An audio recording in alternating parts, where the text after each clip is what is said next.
আমি কেমন করে বেঁচে থাকবো বলো?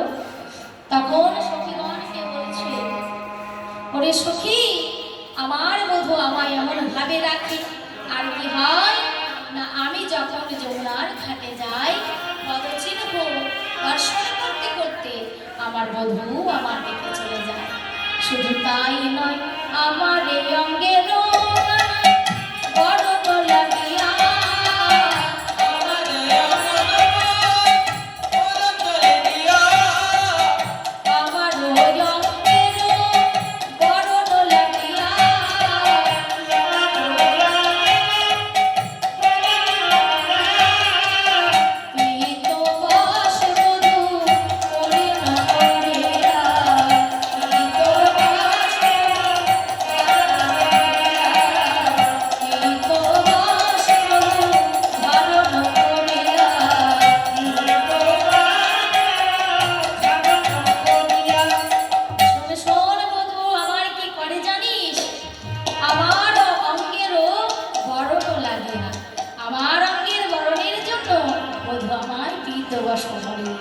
আর কি করে আমার অঙ্গের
যে অমৃত পান করলে সকলে অমরত্ব লাভ করে। আর আমাদের কি মনে হচ্ছে জানো, তোমার বদল হতে কৃষ্ণর নামে অমৃত পরিসর হচ্ছে। সেই কৃষ্ণ অমৃত নামামৃত পান করলে আমাদের জন্ম সফল হয়ে যাবে। রাধে, ওগো প্রেমময়ী রাধে, বলো বলো তোমার বধূর মনের কথা, তোমার বধূ প্রেমের কথা আমাদের কাছে আরো খুলে বলো। তখন রাধা বিনোদিনী আমার বলছি, বলে সখী রে কি বলবো, তাম্বুল ভক্ষী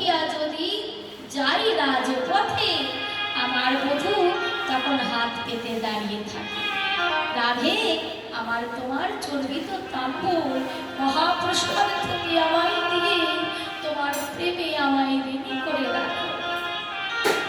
আর কি বলবো সখী, আমার এই আলু থালু বেশ সুন্দর করে সাজিয়ে দিয়েছে, আমার মতো করে মধু থাকতে চায়, আমার অঙ্গের বরণ লাগে না, আমার অঙ্গগন্ধ যখন যে যেদিকে চায় বাউল হইয়া আমাদের মতো তখন সেই দিকে ধায়, আমার ওই অঙ্গেরও বরণ লাগিয়া পিতবাস করে সায়, আমার অঙ্গের বরণের জন্য পিতবাস পথে ধারণ করে।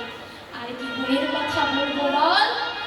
তখন রাধা বিনোদিনী আমার বলেছে, সখীগণ বলেছে, বলো রাধে, তোর এই যে প্রেমের কথা, তোর এই যে প্রীতির কথা, আচ্ছা রাধে বল দেখি, তোর এই প্রেমের কথা, তোর এই প্রীতির কথা কতদিনের হয়েছে?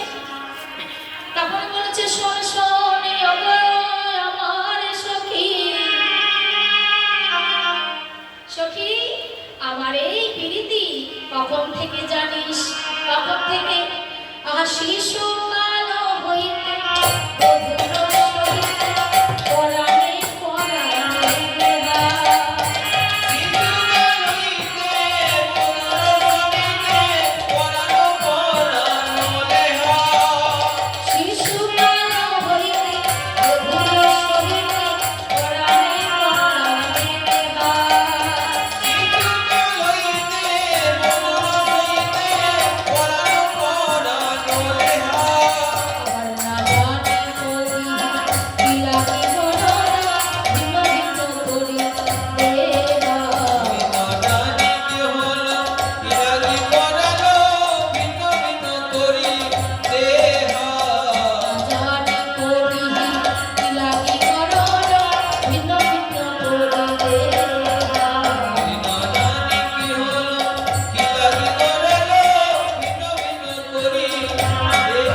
কাল হইতে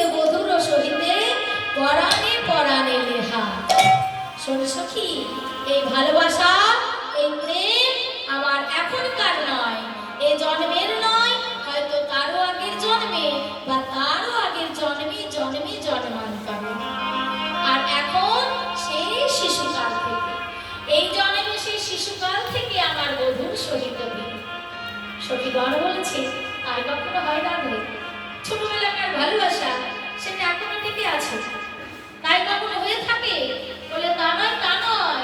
তাহলে সেই শিশুকালের ভালোবাসা বলছে, শিশুকাল হইতে বধুর সহিতে পরাণে পরাণে লেহা। লেহা মানে ভালোবাসা। কোন দিন জানিস? কোন দিন? গোলকের কথা। একদিন গোলক বৈকুণ্ঠে ভগবান তিনি বিরজার মনোবাসনা পূরণ করার জন্য বিরজার কুঞ্জে গেছে। সেই বিরজার মনোবাসনা পূর্ণ করার জন্য বিরজার কুঞ্জে গিয়ে বিরজার মনোবাসনা পূরণ করছে। দ্বারে দাঁড়িয়ে রেখেছে শ্রীরাম সখাকে। সেই শ্রীরাম সখা দ্বার আগে দাঁড়িয়ে আছে। এদিকে শ্রীমতী রাধারানী আবার পরাণ বধূকে খোঁজ করতে করতে সেই বিরজার কুঞ্জ দ্বারে গিয়ে হাজির হলো। বিরজার কুঞ্জ দ্বারে গিয়ে হাজির হয়ে শ্রীরাম সখাকে বলছে, শ্রীরাম তুমি কুঞ্জ দ্বার ছেড়ে দাও, আমার ভেতরে প্রবেশ করতে হবে। শ্রীরাম বলছে, ওগো রাধে, আজ আমি তোমায় কুঞ্জ দ্বার ছেড়ে দিতে পারবো না। কেন?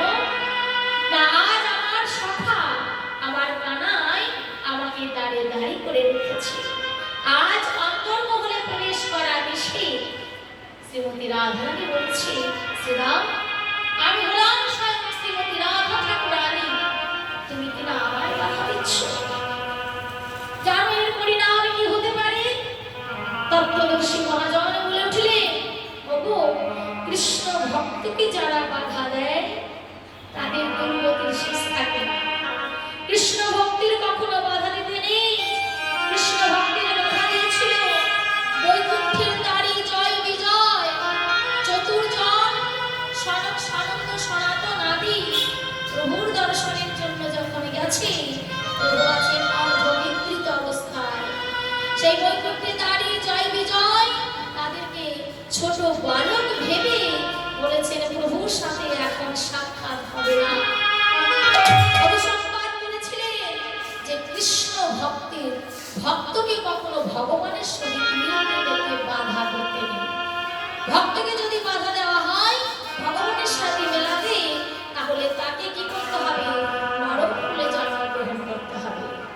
কবি সম্পাদিত করেছিলেন, যারা স্বয়ং ভগবান বিষ্ণু তারই সেই জয় বিজয় কবি সম্পাদিত করেছিলেন অসুর কুলে জন্ম হবে বলে। আর আজ শ্রীমতী রাধারানী আমার দ্বিতীয়বার শ্রীরাম সভাকে বলে উঠল, ওরে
রাধাকে আবার নয়ন জল ফেলেছে।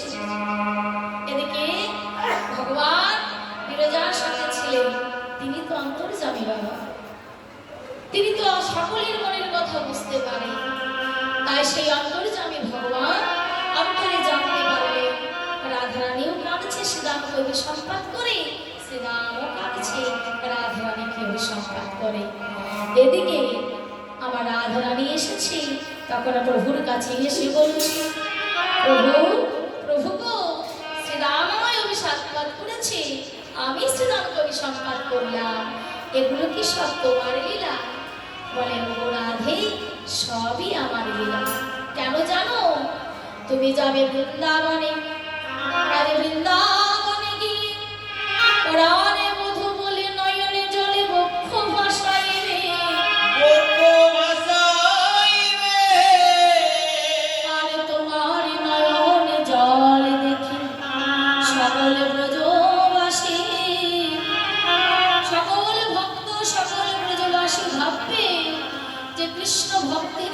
বিরহ কেমন করে ডাকলে, কেমন করে কাঁদলে আমার ভগবানকে পাওয়া যায় না।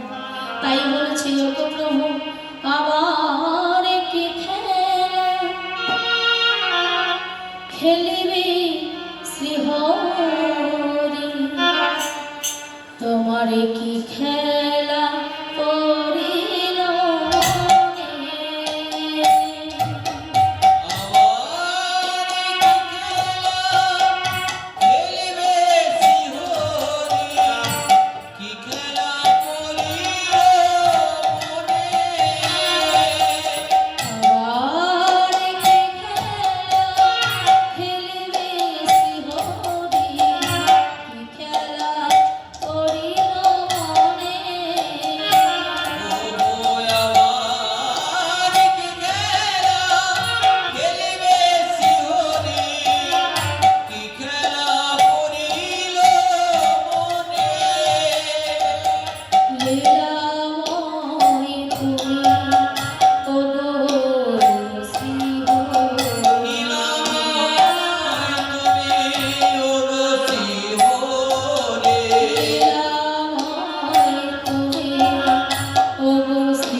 Oh